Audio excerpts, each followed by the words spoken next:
예레미야 22장 10절부터 19절까지 제가 읽습니다. 너희는 죽은 자를 위하여 울지 말며 그를 위하여 애통하지 말고 잡혀간 자를 위하여 슬피 울라. 그는 다시 돌아와서 그 고국을 보지 못할 것임이니라. 나 여호와가 유다 왕 요시야의 아들 곧 그 아비 요시야를 이어 왕이 되었다가 이곳에서 나간 살룸에 대하여 말하노라. 그가 이곳으로 다시 돌아오지 못하고 잡혀간 곳에서 죽으리니 이 땅을 다시 보지 못하리라. 불의로 그 집을 세우며 불공평으로 그 다락방을 지으며 그 이웃을 고용하고 그 고가를 주지 아니하는 자에게 화 있을진저 그가 이르기를 내가 나를 위하여 광대한 집과 광활한 다락방을 지으리라 하고 자기를 위하여 창을 만들고 그것에 백향목으로 입히고 붉은 빛으로 칠하도다. 너가 백향목으로 집 짓기를 경쟁함으로 왕이 될 수 있겠느냐? 너 아비가 먹으면 마시지 아니하였으며 공평과 의리를 행치 아니하였느냐? 그때에 그가 형통하였었느니라. 그는 가난한 자와 궁핍한 자를 신원하고 형통하였나니 이것이 나를 알미 아니냐? 여호와의 말이니라. 그러나 너 눈과 마음은 탐남과 무지한 피를 흘림과 압박과 강포를 행하려 할 뿐이니라. 그러므로 나 여호와가 유다 왕 요시야의 아들 여호야김에 대하여 이같이 말하노라. 무리가 그를 위하여 슬프다 내 형제여 슬프다 내 자매여 하며 통곡하지 아니할 것이며 그를 위하여 슬프다 주여 슬프다 그 영광이여 하며 통곡하지도 아니할 것이라. 아멘. 예레미야 22장 말씀만 해도 지난 시간에 이어서 또 말씀드립니다만 성경의 배열상 역사적 배열하고는 다릅니다. 그렇기 때문에 많은 학자들이 자신의 논리와 자신의 학문에 취해서 이러한 성경을 읽고 상고할 때에 하나님께서 성경의 저자가 아니라 사람들이 성경의 저자며 편집자다 하는 것을 아주 강조하게 됩니다. 내가 성경의 편집자였다면 이런 식으로 성경 배열을 안 했을 거다. 최소한은 예레미야서다 그러면 역사적 배열을 했을 것이다. 왜 뒤죽박죽으로 섞여 있는가? 그러므로 이것은 후대의 성경을 편집한 사람들이 자기 마음대로 했는데 상당히 무식한 사람들이었다. 그렇게 보는 것입니다. 그래서 어떤 면에서는 좀 깊이 있게 성경을 안 보거나 자세하게 살피기보다도 제가 깊이 있게란 이야기는 두 가지 의미를 가지고 있는 것입니다. 하나의 의미는 쓸데없는데 관심을 갖지 않고 하나님께서 우리에게 명령하신 것, 내가 어떠한 말씀에 순종하고 하나님께서 원하시는 의로운 삶을 살 것인가 하는 것에 집중하는 올바른 사람들의 부류. 두 번째는 그냥 아무 생각 없이 성경만 냅독하면 된다 하고 건성건성 지나가는 부류. 극과 극의 부류가 있겠지. 주로 학자들 가운데 학자들에서 권위를 가지고 있는 사람의 대다수는 자유주의 신학자들입니다. 자유주의 신학자들은 쓸데없는 것을 가지고 논쟁하기를 좋아합니다. 어느 지명이 있다 그러면 지명의 유래가 무엇이고 이 지명이 어디에서 왔고 그런 걸 가지고 예를 들어서 한 1년을 연구합니다. 이런저런 문헌을 가지고 고고학적 자료를 가지고 1년을 연구해요. 그 지명이 어디서 나왔는가? 그러면 하나님의 말씀대로 사는 사람들은 그것이 별 가치가 없어요. 예를 들어 우리의 이름의 역사성이라고 합시다. 아니면 한국이다 그러면 한국 어느 마을이나 어느 도시의 이름의 역사성이라고 합시다. 그 도시의 이름이 어떻게 변천되었는가, 어떻게 바뀌어왔고, 어떻게 그 이름이 튀어나왔는가. 나아가서 시간을 가지고 어느 도시의 지명, 이름을 가지고 도시 사람들에게 여론조사를 한다고 합시다. 이 도시의 이름의 뜻이 뭔지 아십니까? 혹은 이 도시의 유래가 뭔지 아십니까? 혹은 이 도시가 어떠한 도시가 되었으면 좋겠습니까? 그런 것. 그리스도인들에게 있어서는 그런 것이 하등의 가치가 없죠. 왜? 도시의 이름과 지명이 무슨 필요가 있습니까? 성경의 지명이 히브리어로 지되어 있고 어원적인 의미가 무엇이기 때문에 어떠한 데서 왔을 것이다 등등등 쓸데없는 것에 이제 자유주의 신학자들이 몰두하고 그러면서 예를 들어 말씀을 그대로 믿는다는 사람들한테 질문을 하는 것입니다. 당신은 이 도시의 이름의 어원이 어디서 왔는지 아냐? 이것이 사실은 고대 바벨론의 어쩌고 저쩌고 해서 어느 바벨론의 왕이 어쩌고 저쩌고 해서 이런 자료가 있는데 그거에 대해서 아냐? 물어보면 말씀을 그대로 지키려고 생각하는 사람들은 사실은 관심이 없어서 처음 들어본 이야기인데 그때에 자유주의 신학자들이 말합니다. 에이 무식한 놈들. 에이 무식한 놈들. 헬라 문헌을 조사해봤냐? 헬라 일반 문헌에 이러이러한 이야기에 있어서 그 도시 이야기가 나왔다. 그 문헌 본 적 있어? 아니 못 들어봤는데 에이 무식한 놈들. 하나님의 말씀을 가지고 어떻게 순종할까? 어떻게 하나님을 기쁘시게 할까 보다 자기 세계의 대다수의 학자들은 빠져 있어요. 보수 신학자들은 마찬가지예요. 신학자니까 신학자의 중심이 뭐라 해도 그가 크리스천이라면 기독교인이라면 말씀대로 사는 것이 중심이 돼야 돼요. 그것이 아니라 원체 많이 자유주의 신학자들에게서 이 무식한 놈들 듣다 보니까 그래 그러면 너희들에게 무식한 소리 안 들으려면 무식하다는 이야기 비판 정죄 안 받으려면 너희들이 이야기하는 그런 문헌을 볼게. 너희들이 말하는 그런 자료를 보고 연구할게. 그래서 보수주의 신학자들 가운데서도 결국은 자유주의 신학과 그들이 주장하는 것에 발을 깊이 있게 걸치고 있다는 사실. 보수주의 신학자들이 쓴 주석들을 확인해도 주석의 그 내용들이 결국은 자유주의 신학자들의 논리를 전파하는 것이 많이 끼어들어와 있습니다. 자유주의자들은 이러한 예레미야 22장을 볼 때에 이미 시험에 빠져버리고 말아. 이건 철저하게 사람이 자기 입맛대로 한 건데 그 사람도 수준이 아주 떨어지구나. 하나님께서 성경을 배열한 게 아니라 그러나 하나님을 사랑하는 사람들은 항상 성경을 볼 때에 하나님을 찾고 구함으로 보아서 성령님께서 성경에 대한 내증을 해주십니다. 성령님께서 이것이 하나님의 말씀이고 무한 말씀이라고 증거를 해주셔요. 각 사람의 심령 안에서. 물론 우리의 번역 성경이 무하다는 것도 아니고 심지어는 성경 번역의 원본이 된 필사본들이 무하다는 게 아니에요. 필사본들의 오류가 서로의 사본들마다 있어도 정말로 문제가 될 정도까지의 그러한 오류는 없어요. 무수한 사본들을 가지고 연구해도 그렇습니다. 저 개인적으로도 사본학에 대한 관심이 많아서 그런 부분들에 대하여 책들을 보고 연구했던 일들이 좀 있어요.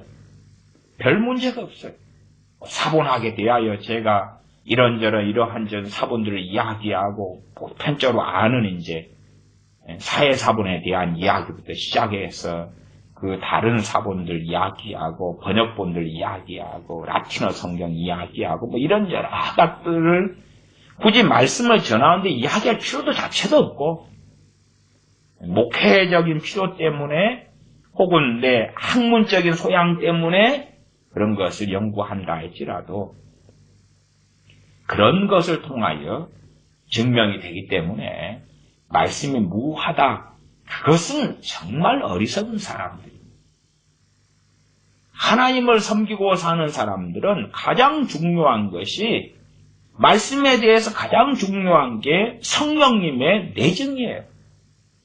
성령님의 내증이 없이 학자들의 논리를 가지고 말씀을 믿는다 그러면 그런 사람은 슬픈 사람이며 어리석은 기독교인이 되고야 마는 것입니다.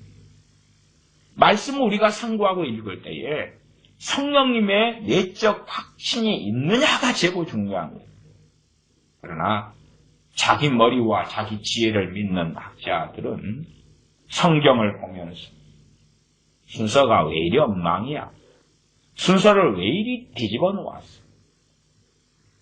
오늘 읽은 말씀도 22장, 예레미야 22장 10절부터 19절인데 이 10절부터 19절까지의 10절이지요. 10절 가운데 내용은 크게 두 토막이 나누어집니다. 그래서 10절부터 12절까지가 한 토막이고 13절부터 19절까지가 한 토막이 되죠. 그리고 10절부터 12절에서 중심인물은 11절에 보면 요시야를 이어서 왕이 되었다가 이곳에서 나단 살룸에 대하여 말한다. 살룸. 다른 말로 요시야의 손자지요. 손자인 여고니야를 이야기해요. 그러면 이 사람은 우리가 일반적으로 여호야킨 그렇게 알고 있는 사람. 여호야킨. 왕의 순서로서는 요시야, 여호아하스, 요시야 죽은 다음에 여호아하스 3개월, 그리고 여호야김 거의 10년. 여호야김이 바벨론이 침공하고 공격할 때에 전쟁 중에 죽고 시체는 성 밖에 마귀처럼 버려지고 매장되고 그런 가운데 전쟁 중에 왕이 된 여호야킨 3개월 10일 왕한 사람. 바벨론의 공격 가운데 항복한 사람이죠. 여호야김 다음에 여호야긴이 나오는데 10절부터 12절에서 살룸은 여호야긴이고 13절부터 19절까지에서는 18절로 가면 그러므로 나 여호와가 유다왕 요시야의 아들 여호야김에 대하여 이같이 말하노라. 여호야김이 살아있을 때죠. 살룸에 대해서 11절에 나오는 것은 여호야김이 죽은 다음에 여호야긴이 왕된 것에 대한 이야기고. 그러면 역사적 순서가 완전히 바뀌어져 있지요. 그런 의미에서 자유주의 신학자들이나 그의 견해에 동조하는 사람들은 봐봐라. 그때는 무식해가지고 그냥 짜집기하고 여기저기에서 끌고 와서 성경을 난잡하게 만든 거다 그런 것이. 하나님께서 왜 그러셨을까? 그것은 데살로니가 후서 2장을 보면 알 수 있어요. 데살로니가 후서 2장을 가보겠습니다. 전혀 상관없이 보이는 본문인데 데살로니가 후서 2장 적그리스도에 대하여 나와 있습니다. 데살로니가 후서 2장 9절에 악한 자의 임함은 악한 자가 출현하는 것입니다. 이것은 사탄의 역사를 따라 모든 능력과 표적과 거짓 기적과 그러죠. 어떤 바보들은 이 적그리스도는 사탄이 성육신한 거다 또 그런 사람들도 있어요. 그게 아닌 것은 사탄의 역사를 따라라고 나오잖아요. 적그리스도와 사탄은 별개의 존재다. 그러나 사탄의 앞잡이고 사탄이 핵심적으로 시대 상황에 이 멸망의 아들을 통해 역사한다 하는 전제가 사탄의 역사를 따라 모든 능력과 표적과 거짓 기적과 사탄의 능력을 따라서 사탄의 능력을 따라 능력이 나타나고 표적이 나타나는 것도 있고 또 어떤 것은 거짓 기적이 있고 그런 것이 섞여 있는 거죠. 진짜 기적이 있고 누구를 통한 진짜 기적요? 사탄을 통한 진짜 기적. 반면에 거짓 기적도 있고 그러면 사탄의 역사를 따라 적그리스도가 행하는 기적이 다 거짓말이 아니라 짬뽕돼 있다 그 말이에요. 하나님께서 그것을 허락하시는 거. 왜 허락하시느냐? 2장 10절 불의의 모든 속임으로 멸망하는 자들에게 임하리니 멸망하는 자들 정말 기독교인들인데 나 주님 믿는다고 생각하는데 그렇지 않는 자들 미혹당할 준비가 된 사람들 기름 준비하지 않은 사람들 주님을 사랑하지 않는 사람들 그런 사람들이 속임을 받을 준비가 되었고 내가 하나님이다 그러면서 기적과 이적과 능력을 행할 때 병을 고쳐주고 그럴 때에 당연하게 당시의 기독교, 당시의 교회는 그를 하나님으로 영접하게 되겠죠. 그렇지 않는 소수의 사람들은 순교당하고 죽임당할 수밖에 없다 그 말이에요. 이 적그리스도가 등장할 때에 이 지구상에 교회가 없겠는가? 무수한 교회는 그대로 남아있을 것이에요. 가톨릭, 그들이 예수님의 이름으로 존재하고 마리아 이름으로 존재하든지 간에 걔네들의 성당들이 가득할 것이고 개신교회, 루터교회, 교회들은 가득할 거다 그 말이에요. 그러나 절대 다수는 결국은 이 적그리스도를 하나님으로 영접하게 되는 그런 일이 벌어지겠죠. 왜? 10절 불의의 모든 속임으로 멸망하는 자들에게 이 말이니 이는 저희가 진리의 사랑을 받지 아니하여 구원함을 얻지 못함이니라. 11절 이러므로 하나님이 유혹을 저희 가운데 역사하게 하사 거짓 것을 믿게 하시니 하나님의 시험이고 하나님의 테스트예요. 사탄이 보낸 적그리스도를 통하여 기적과 이적이 나타나니까 걔를 따르고 믿으려면 믿어봐. 그렇게 유혹이 역사하게 하시려면 두 선지자가 등장하고 그들은 죽었다가 부활하고 승천합니다만 그러나 보편적 교회는 주님의 이름으로 구하고 기도해도 기적, 이적, 병 치유는 거의 하시 않으시겠죠. 말하자면 하나님이라고 말하는 적그리스도는 강력한 능력과 기적과 병 치유를 보이고 교회는 능력을 상실하게 놔두시고 자, 너희가 무엇을 믿을래? 그러면 하나님 성전에 보여 그럴 때에 핵심은 교회에 있다고 말이에요. 교회에서 그가 메시아, 나아가 하나님으로 인정받게 되는 길을 걸어가지요. 하나님께서 그 뒤에 계셔서 사탄의 역사가 그에게 나타나지만 인류 역사 가운데 하나님께서 유혹을 저의 가운데 역사하게 하신다는 하나님의 주도권이 있고 주권이 있어요. 거짓 것을 믿게 하심은 2장 12절 진리를 믿지 않고 불의를 좋아하는 모든 자로 심판을 받게 하려 하심이니라. 적그리스도를 통한 하나님의 심판이 나타나는 거예요. 그래서 하나님은 전능하신 것이고 우주와 역사의 통치자가 되시는 것이에요. 우리가 생각할 때에 적그리스도가 행하는 모든 것이 사탄에게서 왔지. 그것도 맞는데 데살로니가후서 2장의 말씀은 하나님께서 그 적그리스도를 통해서 일하시는 바가 있다고 말이에요. 악인도 악한 날의 쓰임에 맞게 하나님께서 만드셨다라고 말씀하는 것과 맥을 같이 해야 합니다. 예레미야 22장으로 돌아옵니다. 그러면 똑똑하고 잘난 사람들에게 이러한 예레미야 성경의 구조와 편집이다 말하면 그렇죠. 하나님의 편집. 하나님께서 그들이 볼 때에 미련하게 바보스럽게 그렇게 해놓으시는 거예요. 자, 너희는 너희에게 역사하는 성령님을 따라서 성령님의 내적 확신을 따라 확증을 따라 진리를 믿고 순종하는 길을 걸어갈래. 너희들의 잔머리를 굴려가지고 쓸데없는 헛된 변론과 헛된 망상에 빠졌어. 그래가지고 너희들의 논리에 따라 이 성경이 사람의 손으로 지은 것, 사람이 주인공인 것, 사람들이 이것저것 끄집어 당겨서 짜집게 해놓은 것, 사람 손으로 장난질 쳐놓은 것으로 끌고 갈래. 내가 너희를 시험대에 올리노라.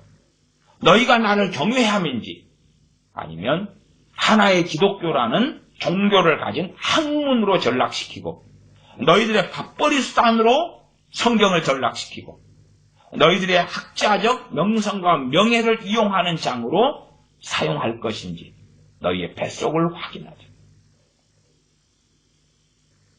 그러한 것이 성경을 통하여 끊임없이 일어나고 그런 요소가 구약 가운데는 아주 많습니다. 예레미야 22장 10절부터 말씀을 살펴보겠습니다. 너희는 죽은 자를 위하여 울지 말며 그를 위하여 애통하지 말고 잡혀간 자를 위하여 슬피 울라. 예레미야 23장에 왔을 때에 23장 1절부터 8절로 갔을 때에 예레미야서에서 첫 번째 등장하는 하나님의 회복에 대한 말씀이 나옵니다.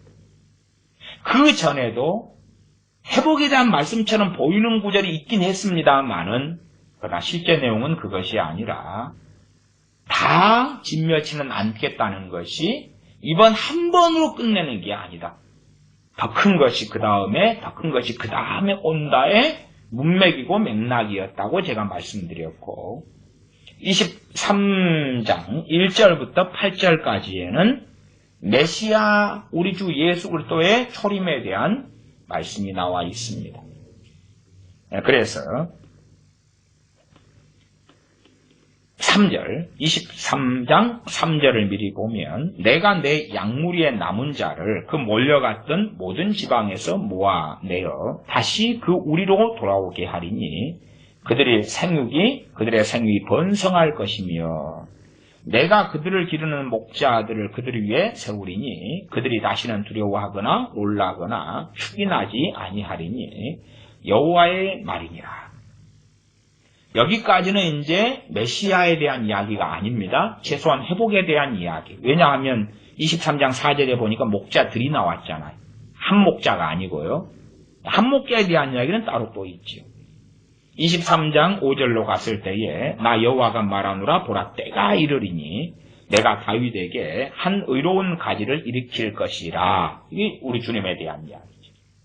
앞에는 목자들이고 포로 귀환을 통해서 느헤미야나 학사 에스라나 혹은 학계 선지자나 막 이런 술바벨나 세워서 성전도 짓고 회복도 하고 그러한 것들이 앞에 4절 같은 내용이라면 5절부터는 주님에 대한 것.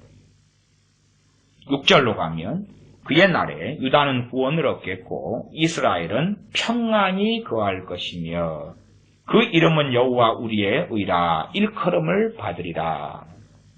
유다가 구원을 얻는다. 이스라엘은 평안히 거하게 된다. 회복의 약속이죠.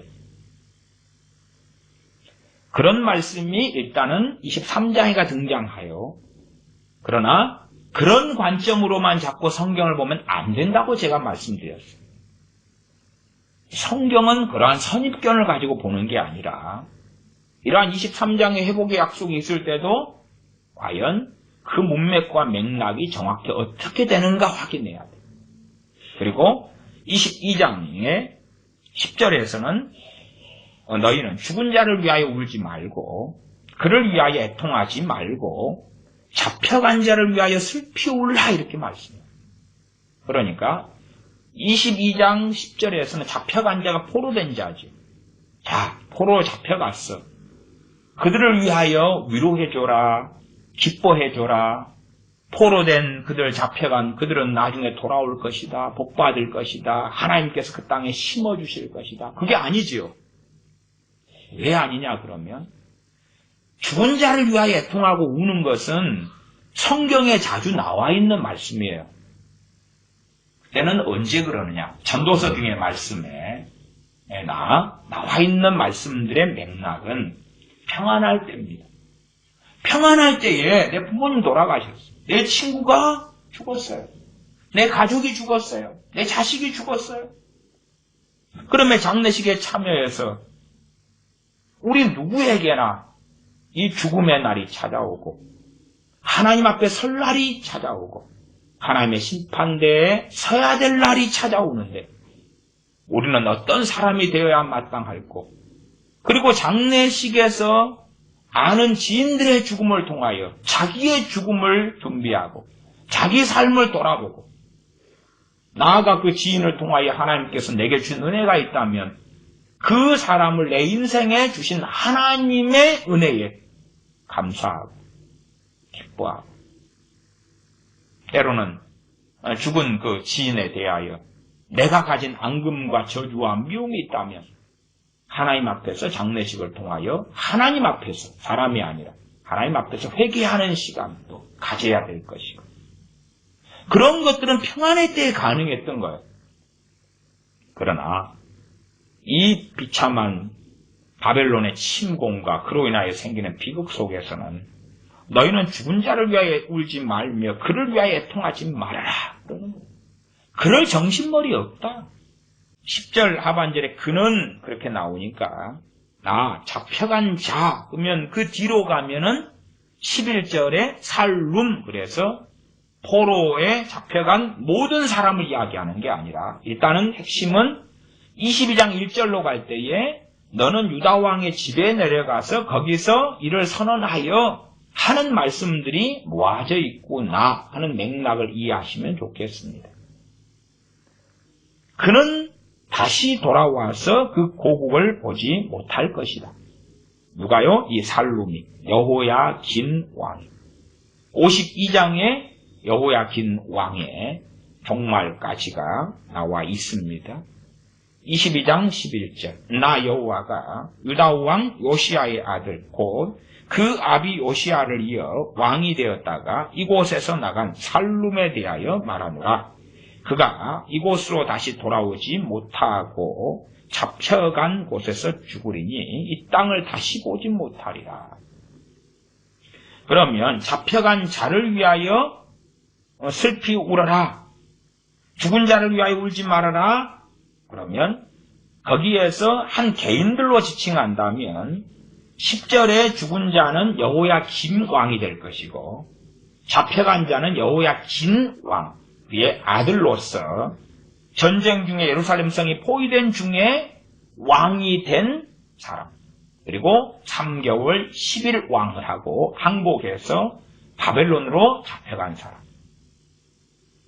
항상 장례식 가운데 왕의 장례식은 가장 장대하게 가장 크게 국민장으로 치루어졌었습니다. 심지어는 아주 악한 왕이라도 죽었을 때에 슬퍼하며 통곡하는 많은 일들을 국민들은 했습니다. 사울왕이 죽었을 때에 다윗도 그를 위하여 애가를 짓고 슬퍼했던 것들이 성경에 기록되어 있죠. 사울왕의 후반전에는 하나님을 배신하고 배반하고 악하게 살았지만 사울왕이 하나님의 사람으로 살았을 때 등 또한 다윗의 개인적으로는 그의 장인이었을 때의 얼마 그가 사울왕을 섬겼을 때의 얼마의 시간 그래서 사울왕에 대하여 애가를 부르며 추억하는 부분이 함께 있었겠죠.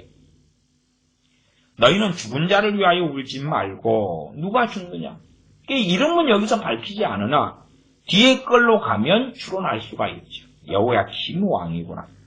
그를 위하여 애통하지 말고 잡혀간 자를 위하여 슬피 울라. 잡혀간 자는 여호야김 왕이다. 뒤에 나오는 살룸이다.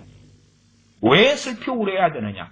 그는 다시 돌아와서 그 고국을 보지 못할 것이다. 포로 잡혀간 자 모두에 대한 이야기가 아니죠. 우리가 스룹바벨 성전이 지어진 다음에 노인들 가운데는 솔로몬 성전도 보았던 사람이 있었다 그 말이에요. 그에 비추어서 스룹바벨 성전이 지어졌는데 너무 초라하니까 울고 스룹바벨 성전이 지어진 다음에 젊은이들은 솔로몬 성전을 보지 않았기 때문에 성전이 지어졌음 때문에 기뻐하고 춤추고 누구는 울고 노인들은 울고 그런 것을 우리가 보지요. 그래서 포로 잡혀간 자 모두가 돌아오지 않는 건 아니고 가서 돌아오지 못하는 자, 말하자면 살룸 왕, 살룸에 대하여 하나님께서 애언하시는 것입니다. 당시에 여호야김 왕이 통치할 때에 지금 여호야김 왕에 대한 것이 내려오니까 여호야김이 있고 그의 왕세자 여호야긴이 있죠. 그러면 여호야김 너는 죽을 것이라는 거지.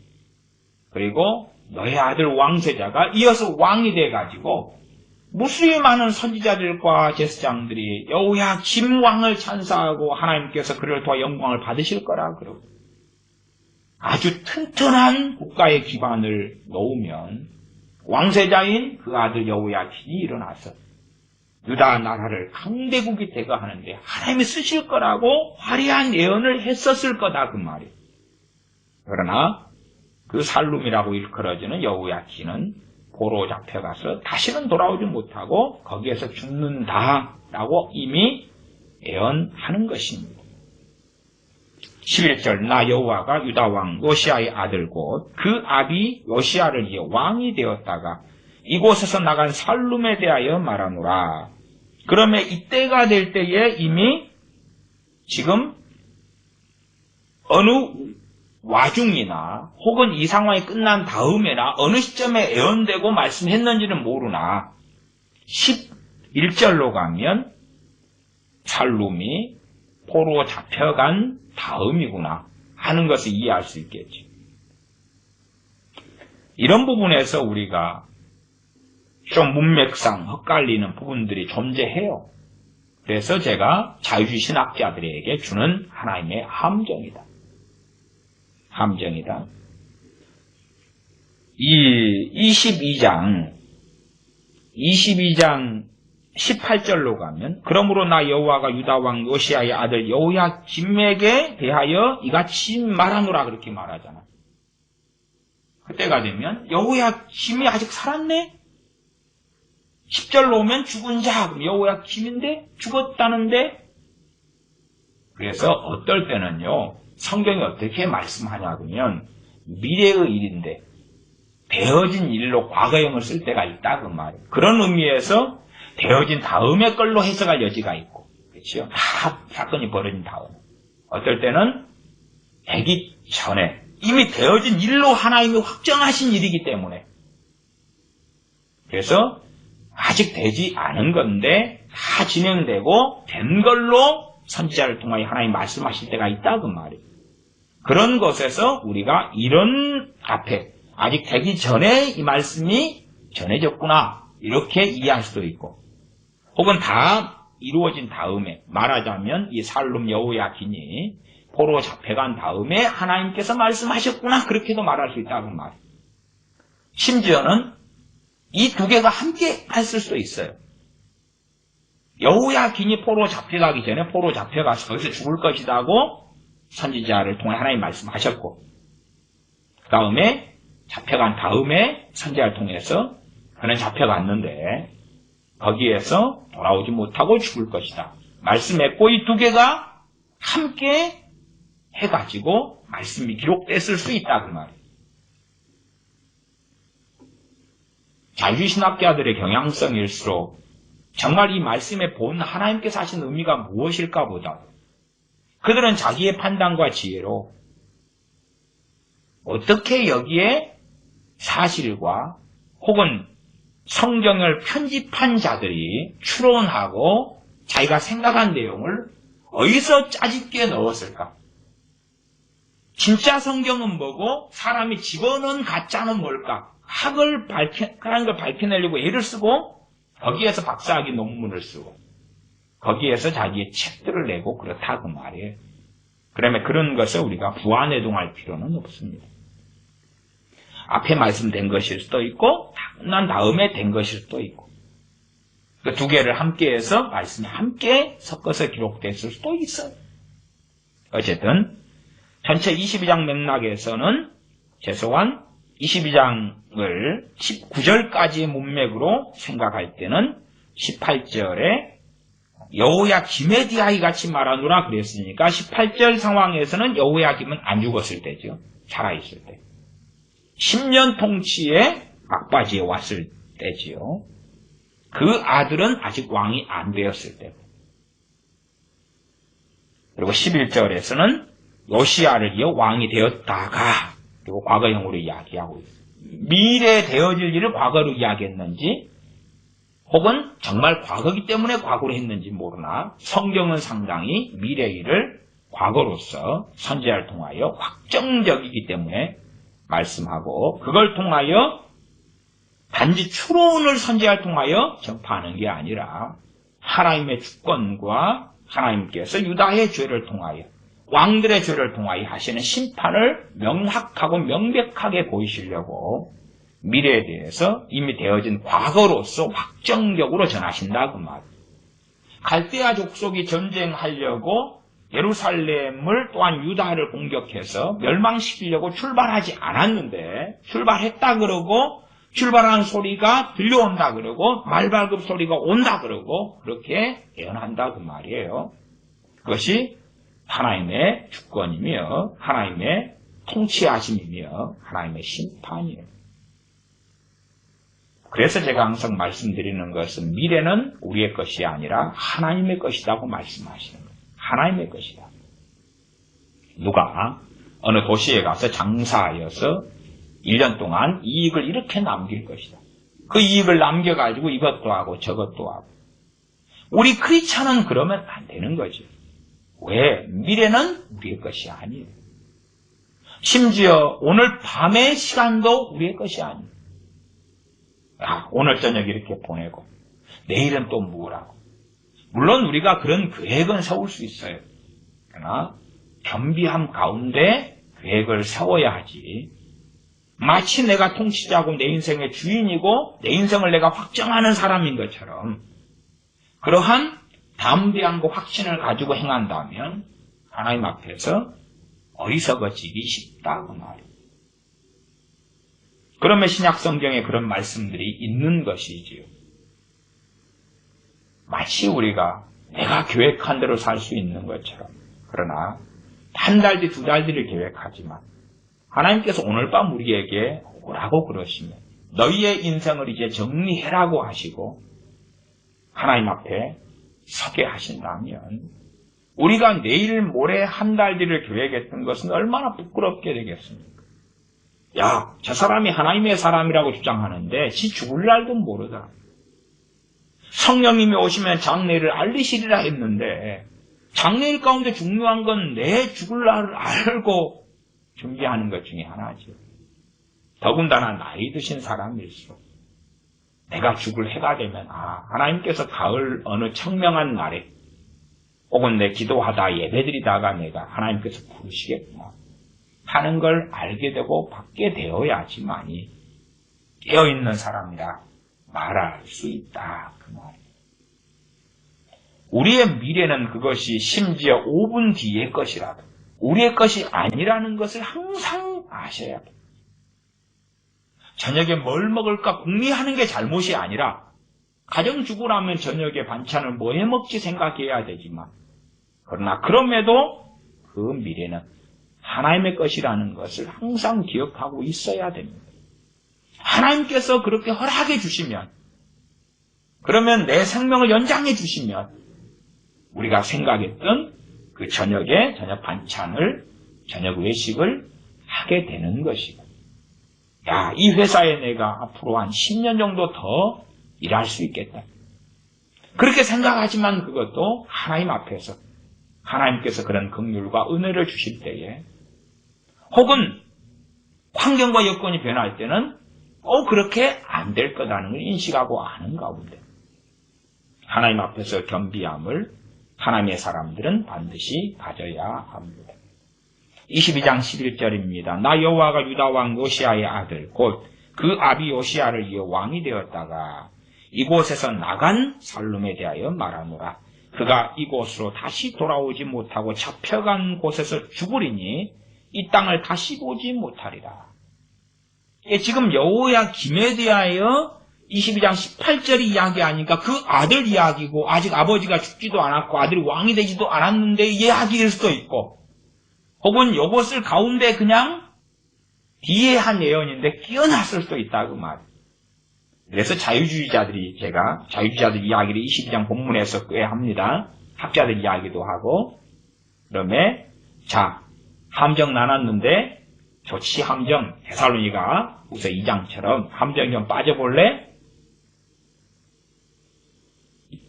이 자유주의자들은 주로 예언서를 볼 때에 어떤 관점은 거의 없냐 그러면 하나님께 선지자를 통하여 평안할 때에 전하시는 것. 재앙의 때와 전쟁의 때와 심판의 때를. 그리고 그것을 미래형으로도 말씀하시지만 과거형으로도 말씀하십니다. 자유주의자들은 과거형은 지나간 다음에 한 거다 보고 미래형은 전에 거다고 보는 그러한 관점을 계속 가지죠. 성경의 문맥을 확인하기보다 자기들의 논리를 가지고 있다 그 말. 자기들의 논리를. 그런 것은 어리석은 것이죠. 22장 21절을 미리 보겠습니다. 22장 21절. 너가 평안할 때에 내가 너에게 말하였으나 그러죠. 너가 평안할 때에 너에게 말하였으나 너 말이 나는 듣지 아니하리라 하였나니. 하나님은 선지자를 통해 평안할 때부터 말씀하신 거예요. 너희가 이렇게 살 때에 이런 일이 닥칠 것이다 라는 미래형도 쓰지만 너희에게 이런 일이 일어났다. 일어나버리고 너희는 이런 일을 겪고 그 다음에 이런 일이 일어나버릴 것이다. 아니면 일어나버렸다. 또 사용해요. 그러면 우리가 성경의 문맥을 가지고 살피고 우리의 논리와 우리의 머리로 하나님을 재단하고 판단하는 어리석음 속에 들어가면 안 되고 성령의 내적인 확신을 통하여 겸비함 가운데 말씀을 상고하면서 과연 내가 어떠한 하나님의 자녀가 어떠한 하나님의 백성이 되어서 하나님을 매 순간과 매 삶마다 매 삶의 날들마다 섬겨야 하는가를 상고해야 됩니다. 이 왕 요시야의 아들 곧 그 아비 요시야를 이어 왕이 되었다가 여기에서는 이제 요시야의 아들이라는 표현은 항상 어떤 의미냐 그러면 그걸 아셔야 돼요. 성경에서는 관용적인 표현인데 시드기야 같은 이 여호야김 같은 경우는 요시야의 아들이 아니고 요시야의 손자입니다. 요시야의 손자. 그러나 우리가 마태복음 1장 등의 족보장을 볼 때에 어떤 표현을 쓰냐 그러면 어떨 때는 이대를 건너뛰어버려요. 건너뛰면 증손자가 나오죠. 성경은 아들이라 그래요. 원래가 그래요. 표현이. 요시야 왕 뒤어 왕이 됐다. 건너뛰어버릴 때에 손자도 아들이라 그러고 심지어 형제도 아들이라 그래요. 왜? 왕의 족보상은 아들로 가는 거예요. 그것이 관행이고 당시의 관용적인 표현이라는 걸 이해해야 돼요. 그러니까 말하자면 현 시대의 논리로서는 요시야 아들이라고 그러는데 그러면 살룸은 아들이 돼야지. 그리고 뜯어 맞추는 거예요. 그러나 성경의 전체 66권의 맥락들을 보면 그게 아니에요. 손자인데도 건너뛰어서 아들이라 그래요. 본래가 후손의 경우를 아들이라는 표현을 사용해요. 그러면 저런 극단적 어떤 문자주의도 상당히 위험한 거예요. 문맥상에서 어떻게 오느냐가 그런 거예요. 그러면 요시야의 아들이 살룸이 아니고 요시야를 이어서 왕이 된 사람들을 누구라도 요시야의 아들이라 그래요. 그런 의미에서 이해를 하셔야 돼요. 제가 다 자세하게는 설명 안 하고 넘어갑니다. 이곳에서 나간 살룸에 대하여 말하노라. 요시야의 손자가 되는 여고냐고 마태복음 1장 11절에 있어요. 11절에 말하자면 요시야가 바벨론 포로 마치 또 된 이후에 여고냐와 그의 형제들을 낳았다. 우리 여고냐는 누구를 낳았다 이렇게 된 표현상을 사용해요. 건너뛰어서 사용하는 것입니다. 12절 잡혀간 곳에서 죽을 것이다. 이 땅을 다시 보지 못하리라. 그러면 하나님께서 이 말씀을 하셨고 지키는가 안 지키는가 확인해봐라. 그런 거지. 너희 포로 잡혀간 너희들, 그 다음에 아직 살아있는 너희들, 포로 잡혀간 자를 위하여 울어라. 죽은 자를 위하여, 이미 죽은 자는 끝났다. 더군다나 죽은 자가 하나님 앞에 서지 못하는 죽은 자라면 실상 그의 눈물과 탄식이 무슨 의미가 있겠냐 그 말. 22장 13절로 갑니다. 불의로 그 집을 세우며 불공평으로 그 다락방을 지으며, 이 대상이 18절에 있는 여호야김이라 그랬어요. 여호야김 왕에 대하여 13절부터 19절까지 말씀하고 있어요. 그래서 이번 시간은 19절까지가 본문이었습니다. 그러면 여호야김이 불의로 그 집을 세운 거예요. 그 집이 뭡니까? 자기의 왕궁과 자기의 통치지요. 불공평으로 그 다락방을 짓고 그 이웃을 고용하고 그 고가를 주지 아니하는 자에게 화 있을진저, 누굽니까? 여호야김이죠. 여호야김. 고가는 품삯입니다. 더군다나 왕이 위에서부터 그 일을 하면 나라가 전체가 악해지고 왕 다음에 권력자들이 이 짓을 하고, 그리고 그것이 심하게 넘어가면 국민들까지도 이 악에 동참하게 되죠. 그러면 이 말씀이 선언될 때에 듣는 유대인들이나 예루살렘 거민들도 자기들을 돌아봐야 하는 것이지, 단지 왕에 대한 이야기고 왕만 나쁜 놈이고 우리는 좋은 사람들이다, 그럴 수는 없는 거지요. 14절, 그가 이르기를 내가 나를 위하여 광대한 집과 광활한 다락방을 지으리라 하고 자기를 위하여 창을 만들고 그것을 백향목으로 입히고 붉은 빛으로 칠하도다. 붉은 빛으로 칠했다 그 말은 집을 지어놓으면 색칠도 해야지 멋지고 아름답잖아요. 백향목은 당시에 이제 가장 좋은 나무로 치는 건축 자재가 백향목인데, 이 백향목의 주된 산지가 레바논입니다. 그래서 레바논 백향목은 삼나무예요. 삼나무 아시죠? 레바논 삼나무를 백향목이라고 해요. 레바논 삼나무. 22장 6절에 보시면 나 여호와가 유다 왕의 집에 대하여 이같이 말하노라. 너가 내게 길르앗 같고 레바논의 꼭대기 같은 나, 그런 말씀을 하시죠. 길르앗 같은 경우는 이제 길르앗이 어디 있냐 그러면은 트랜스 요르단이라고, 말하자면 요단강이 있어요. 요단강의 동편이에요. 요단강을 건너와가지고 서편이 주로 이스라엘과 유다 땅이고요. 그 다음에 요단강을 건너오는 가운데 아모리 왕 시온과 싸움을 합니다.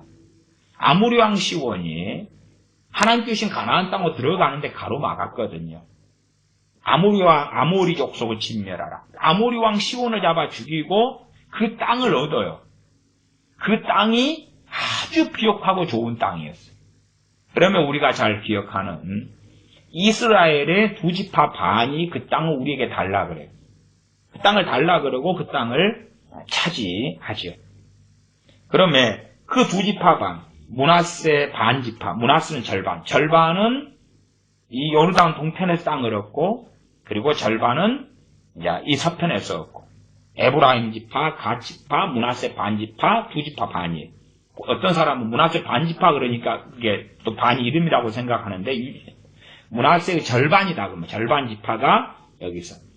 그래서 거기에가 우리가 잘 아는 가장 비옥한 땅들이 있는데 길르앗하고 바산의 암소들아, 이런 구절이 나오죠. 가장 아름답고 좋은 땅.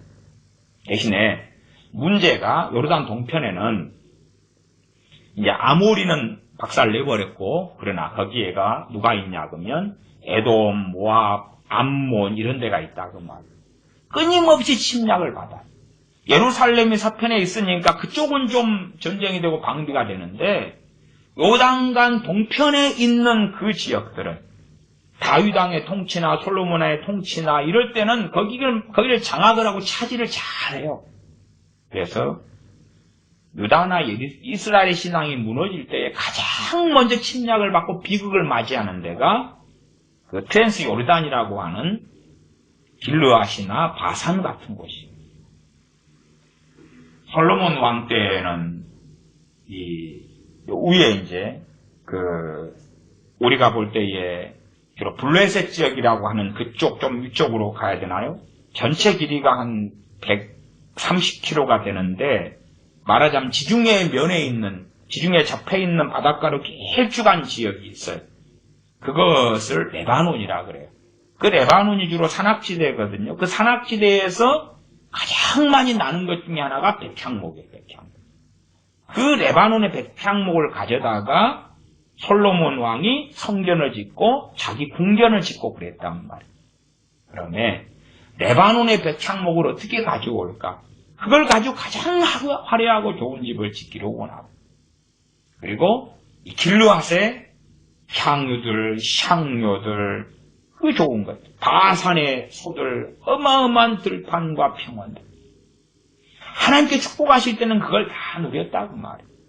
그러나 하나님을 등지고 떠나갔을 때, 배신하고 우상숭배 들어갔을 때에 바산을 빼앗기고, 그리고 길르앗이 무너지고 침략당하고 죽임당하고, 나중에 선지서들을 좀 확인하고 볼 때에 길르앗 사람을 죽인 주변 나라에 대하여 하나님의 심판, 모압과 암몬과 에돔에 대한 그 부녀자들을 막 배를 찢고 임산부들을 죽이고 그런 것에 대하여 성경에 기록하면서 그런 이들을 죽인 이들에 대하여 심판하겠다 이런 것들이 나옵니다.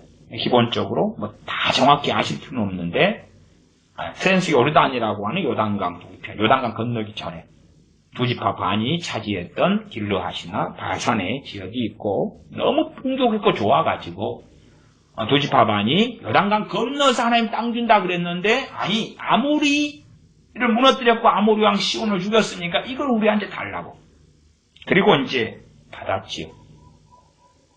어떤 면에서 상당히 좀 살기 좋은 곳이었던 소돔 땅에 거했던 롯과 유사한 면이 조금은 있다.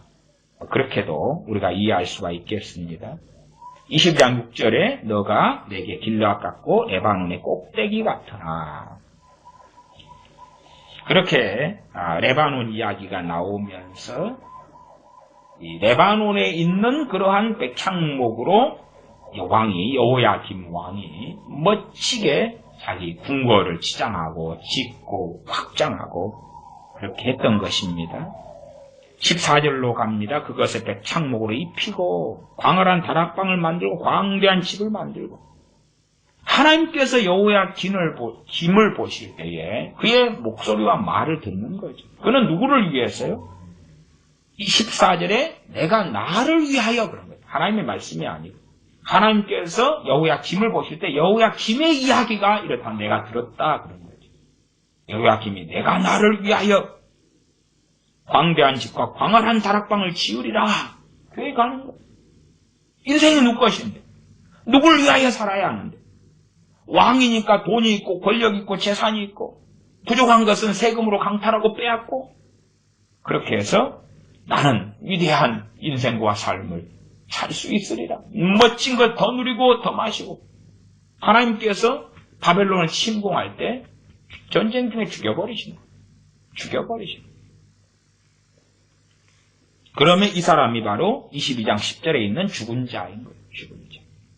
전쟁 중에 한 왕은 죽고 그리고 이어서 아들은 왕이 되었는데 3개월 10일 동안만 왕 노릇하고 항복할 수밖에 없고 포로 끌려가서 다시는 돌아오지 못하는 그러한 왕, 살룸 왕 혹은 여호야킨 왕.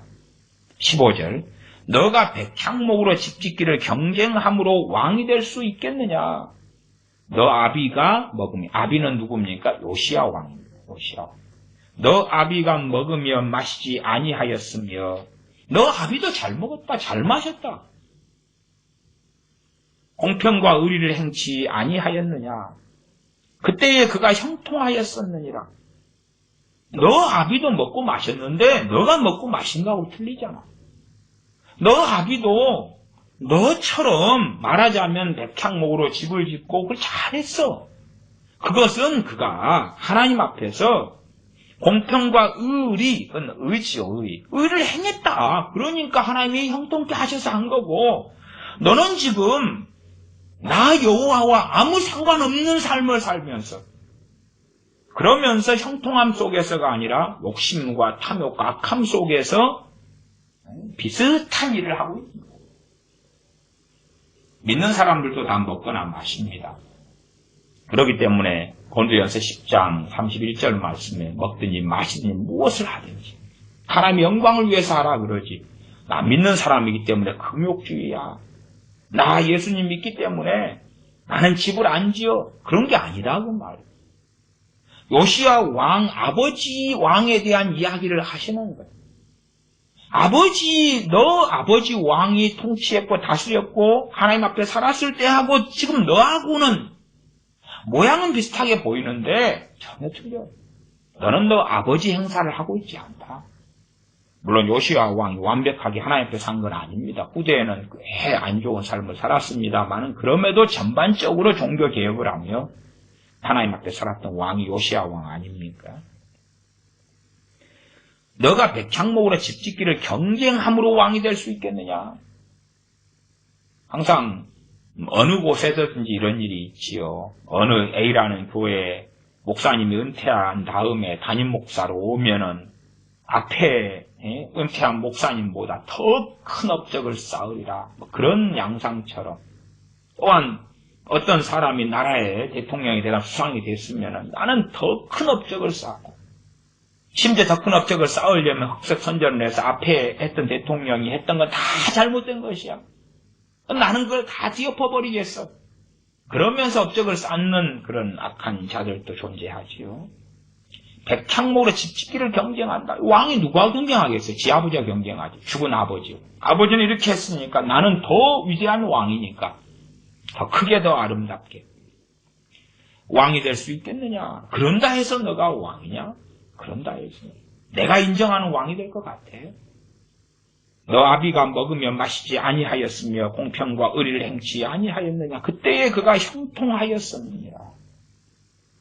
하나님을 경외하며 하나님 앞에 공평을 행하고 평등이 아닙니다. 공평이 하나님의 말씀 법 앞에 의를 행하는 공의를 행하는 게 공평이지 똑같이 나누는 거 아니다. 그 말. 너 아비가 공평과 의리를 행치 아니하였느냐? 그때에 그가 형통하였었느니라. 요시야도 그렇지 않을 때가 있었죠. 그때는 요시야 왕에게 하나님께서 형통을 주지 않으셨죠. 누구든지 마찬가지. 16절 그가 가난한 자와 궁핍한 자를 신원하고 형통하였나니. 가난한 자와 궁핍한 자를 신원했다. 신원했다는 것이 여기서는 보호했다 이렇게 이해하시면 좀 더 맞겠습니다. 그를 돌보고 보호했다. 가난한 자와 궁핍한 자를 아버지 요시야 왕이 신원했다. 그를 구제했고 살려냈고 때로는 그를 핍박하는 자들에 대하여 정당하게 말씀으로 법적으로 처리했고 처벌했고 그러한 신원하고 형통하였다. 이것이 나를 알미 아니냐 여호와의 말이니라. 대한민국이 시행하는 최저임금제는 가난한 자를 무너뜨리는 그러한 법이에요. 궁핍한 자를 무너뜨리는 것이. 가난한 자, 궁핍한 자 같은 말이죠. 가난한 사람일수록 일자리가 기술직이 아니에요. 전문직이 아니에요. 가난한 사람들은 가난한 이유가 있어요. 여러 환경적인 이유 속에. 내가 20살이 됐는데 대학을 가야 되겠다. 대학을 다닌다. 그런데 우리 집이 가난하다. 그럼 뭐 해야 돼요? 대학 다니면서 알바해야 될 거 아니에요. 아직은 20살이니까 무슨 기능과 재주와 실력을 잘 갖추지 않았을 때고. 그런 입장에서 내가 알바하면서 대학을 다닌다? 가난한 사람입니다. 좀 가진 집 같은 경우는 자녀들이 알바하지 않아도 그 시간에도 공부하고 그 시간에 기술을 배우고 그 시간에 자격증을 따도록 후원하고 그 시간에 영어 학원을 다니도록 할 거 아니에요. 그러면 누구나 할 수 있는 일자리가 사라지는 거예요. 최저시급이 올라가니까 자영업자들이 그런 일자리를 주로 제공하는데 그런 것은 없어지잖아요. 없어져. 심지어 비정규직을 정규직으로 만들라 그러면은 기업체에서 발목 잡히지 않아야 되니까 비정규직을 최대한 축소하고 없애버릴 거 아니에요. 비정규직을. 그렇기 때문에 가난한 자나 핍박받는 자, 가난한 자나 이 궁핍한 자가 사실은 대한민국의 현 정권의 그러한 경제 정책, 등을 통해서는 더 비참해지는 일이 벌어지는 것은 당연한 일이기 때문입니다. 이 여호야김 왕도 가난한 자와 궁핍한 자를 하나님 앞에서 신원하는 삶이 아니라 오히려 그들 것을 빼앗고 그리고 학대하는 방식의 정책을 하고 그러한 악한 삶을 살았다. 그렇기 때문에 때로는 여호야김이 생각할 때 형통한 삶이 온 것 같으나 그 형통은 악행을 통한 형통이지 하나님이 주신 형통이 아니다. 그 말이에요. 많은 크리스천들, 많은 목사들이 악을 통한 형통도 많이 해요. 악을 통한 건축할 때 빚을 많이 가지고 있으면 헌금을 많이 뽑아내는 부흥사를 불러다가 감언 이서를 쓰고 하나님의 이름으로 작정을 시켜가지고 10억을 뽑아냈다. 당장 돈을 뽑아냈으니까 건축비를 좀 갚고 교회는 잘 나가는데 교인들의 삶은 무너지죠. 그러나 담임 목사나 부흥사는 돈 잘 벌고 성공하고 악인의 형통이에요. 그런 것 너무나 많습니다. 너무나 많아요. 사람들은, 특별히 크리스천들은 악인의 형통의 길을 걸으면서도 하나님이 주신 형통이라고 거짓말할 때도 아주 많습니다. 그건 거짓말이지. 동일한 형통처럼 잘 일이 풀리고 잘 되어지는 것처럼 보일지라도 하나는 하나님께서 주시는 형통이 있고 하나는 악인으로서 살아가는 악한 계기로 일삼는 악을 행하는 것의 결과물로서의 형통이 있어요. 그건 아셔야 돼요. 하나님을 아는 것이 무엇이냐? 가난한 자와 궁핍한 자를 신원하는 것이 형통이다. 항상 아셔야 돼요. 가난한 자, 궁핍한 자라고 해서 의로운 게 아니에요. 가난한 자 편이 무조건 되는 것은 그건 형통치 못한 길이고 하나님 앞에서 잘못된 것이에요. 먼저 성경에는 공평이 나오는 거예요. 공평. 공평이 뭐냐? 가난한 자라고 해서 무조건 편을 들 수 없는 거예요. 대한민국 예멘 난민들 같은 경우도 진짜 난민이 아니라 이슬람 교회에서 보낸 사람들이 그 가운데 상당수가 들어가 있다고 말이에요. 그런 것들을 다 구분하고 분별하고 살펴야 되는 거예요. 그러나 난민이다. 그렇기 때문에 의롭고 선하다. 그렇게 해서 유럽에 상당히 많은 비극이 찾아왔어요. 유럽이 극심한 이 이슬람의 몸살을 앓게 되고 이슬람화 되는데 그 난민들이 결정적인 문을 열었다. 이렇게도 말할 수 있어요. 그러면 난민의 껍질을 쓰고 있다. 또한 탈북자들 가운데서도 간첩들이 그 안에 섞여져 있다. 그 말이에요. 그러나 겉으로 볼 때에 간첩인데 우파를 표방한다. 그리고 믿어버리고. 그렇게 하면 그것은 옳지 않은 것처럼 가난한 자, 궁핍한 자다. 조금 그 편이 되는 것은 그를 신원하는 게 아니에요. 하나님 말씀 앞에서 그래요. 말씀 앞에서. 17절 그러나 너 눈과 마음은 탐남과 무지한 피를 흘림과 압박과 강포를 행하려 할 뿐이니라. 너 마음 남은 탐욕이다. 여호야김 왕이 이렇게 살았다. 18절 그러므로 나 여호와가 유다 왕 요시야의 아들 여호야김에게 대하여 이같이 말하노라. 18절에 그러므로 이렇게 오죠. 그래서 제가 앞에서부터 이건 요시야김에 대한 하나님의 말씀입니다. 그리고 13절부터 말씀드린 것입니다. 그러므로 이렇게 간 것이지 따로 구분되어서 말씀이 된 게 아닙니다. 요시야의 아들 여호야김에게 대하여 이같이 말하노라. 무리가 그를 위하여 슬프다 내 형제여 슬프다 내 자매하며 통곡하지 아니할 것이며 전쟁 중에 그는 죽거든요. 아직 살아있을 때 하나님의 무서운 심판에 대하여 전하는 것입니다. 살아있을 때. 왜? 살아있을 때 전해야지. 그러지 그냥 가볍게 구약 논리로서 이 여호야김 왕이여 하나님께서 왕에 대하여 섭섭함이 있다 그러십니다. 하나님께서 왕이 문제가 좀 있다 그럽니다. 그렇게 가면 안 된다고 말씀하십니다. 참 편안하잖아요. 편안하잖아요. 아니면 이거를 유화책을 써가지고 하나님 앞에 회개 좀 하면 하나님이 다 봐준다 그랬습니다. 그런 말을 들으면 어떤 회개를 할 수 있겠어요? 회개하는 신용을 하는 거죠. 정말 마음의 회개라는 것은 어려운 일입니다. 신용은 쉬운 것입니다. 회개 예물을 바칩니다. 쉬운 거예요, 그건. 물론 돈이 없을 때는 어렵겠습니다만은 돈 액수에 구애하지 않는다면 회개 예물은 쉬운 거예요. 1,000원, 만원, 10만원 회개 예물을 바칩니다는 쉬워요. 마음의 회개는 정말 어려운 거예요. 우리 자녀가 어떤 걸 잘못한 다음에 마음에서 진심으로 뉘우치는 거예요. 정말 어려운 것입니다. 엎드려 절받기는 쉬워요. 혼을 좀 내고 핸드폰을 빼앗고 그리고 밥을 한 끼 굶기고 그러면 자녀들이 잘못했다고 신용을 하는 건 맞는 것이다고 말이에요. 하나님의 이 엄정한 진리대로 선언과 말씀이 어떤 면에서 가장 큰 이 악인들에 대한 사랑이에요. 유화책을 쓰면 안 돼요. 엄정한 하나님의 말씀이 그대로 전해져야 돼요. 그러지 윤리적인 이야기처럼 하나님께서 왕에 대하여 좀 언짢아 하시는 것이 있으시다 말씀하십니다. 이대로 가면 안 된다고 말씀하십니다. 이대로 가면 경제적 어려움이 좀 올 겁니다. 왕이 병이 들 수도 있어요. 이런다고 말씀하십니다. 그런 게 아니라고 말이에요.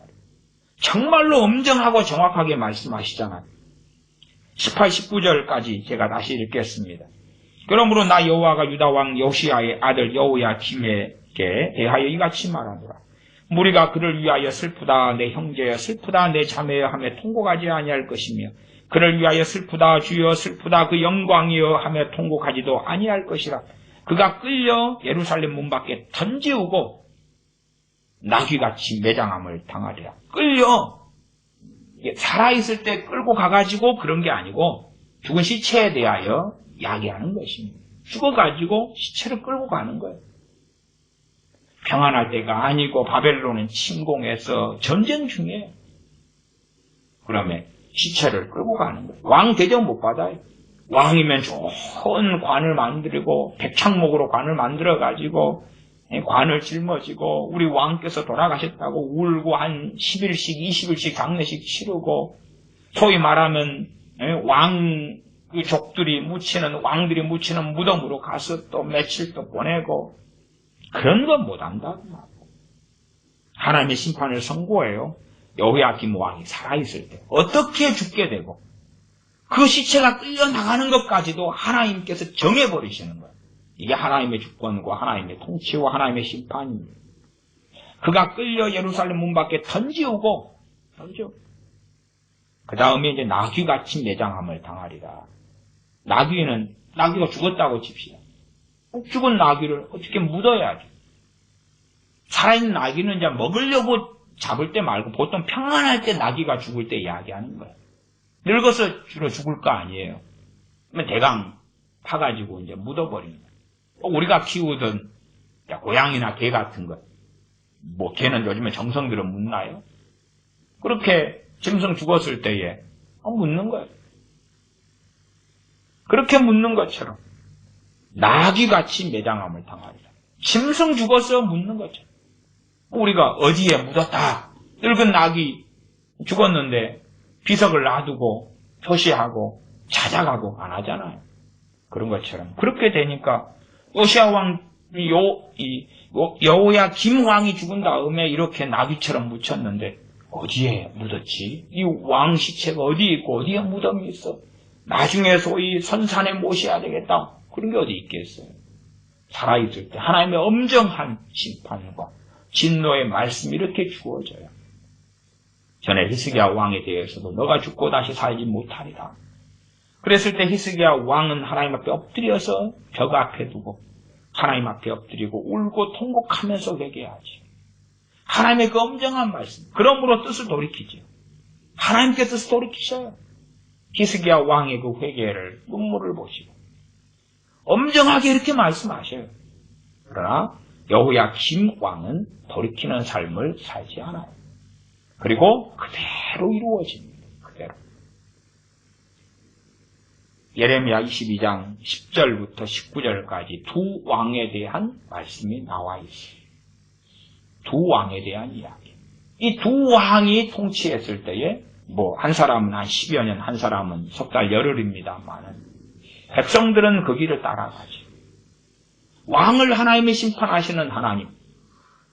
그러면 왕은 권세가 있고 돈이 있고 재산이 있고 그것이 그를 지켜주지 못하고 그가 다윗의 후손이기 때문에 그를 지켜주는 게 아니라고 말이에요. 하나님 앞에서 그들이 어떻게 하나님을 섬기는가가, 하나님을 어떻게 경외하는가가, 하나님께서 그들을 어떻게 대우하시는가와 직결된다는 것을 우리들은 항상 살피고 알아야 됩니다. 기도하겠습니다. 아버지 하나님, 두 왕에 대한 하나님의 진노와 탄식이 나와 있는 것을 상고합니다. 한 왕은 포로로 끌려가서 다시는 돌아오지 못할 거기 때문에 그를 위하여 울라고 말씀하시고, 한 왕은 죽은 다음에 나귀처럼 시체가 묻힐 것이고 그를 위하여서는 울지 말라고 말씀하시며 그의 죄악상을 선지자를 통하여 말씀하시므로 얼마나 불의하고 악하게 여호야김 왕이 살았는지를 말씀하시는 것을 우리가 듣고 봅니다. 그러므로 우리가 하나님 앞에서 어떻게 살까를, 또한 미래는 하나님에 속하였기 때문에 내가 나를 위하여 하는 어리석은 인생을 살지 아니하고 하나님 앞에서 내 생각, 내 감정, 내 인생보다 중요한 것이 하나님 앞에서 청지기로서 어떻게 하나님을 위하여 살 것인가. 때로 무명처럼 아무도 알아주지 않는 삶을 살며 그 가운데 우리가 보잘것없는 인생과 기도와 하나님 말씀 앞에 엎드리는 삶을 살지만 그럼에도 하나님 앞에서 어떻게 살아가는가 하는 것이 우리에게 주님 앞에 섰을 때에 부끄러움이 아니라 기쁨을 가져다 줄 것이온지 하나님 앞에서 날마다 살아나가는 우리 되게 하여 주시옵소서. 우리 주 예수님의 이름으로 기도하옵나이다. 아멘. 주기도문합니다. 하늘에 계신 우리 아버지여, 이름이 거룩히 여김을 받으시오며 나라가 임하옵시며 뜻이 하늘에서 이룬 것 같이 땅에서도 이루어지이다. 오늘날 우리에게 일용할 양식을 주옵시고 우리가 우리에게 죄 지은 자를 사해 준 것 같이 우리의 죄를 사하여 주옵시고 우리를 시험에 들게 하지 마옵시고 다만 악에서 구하옵소서.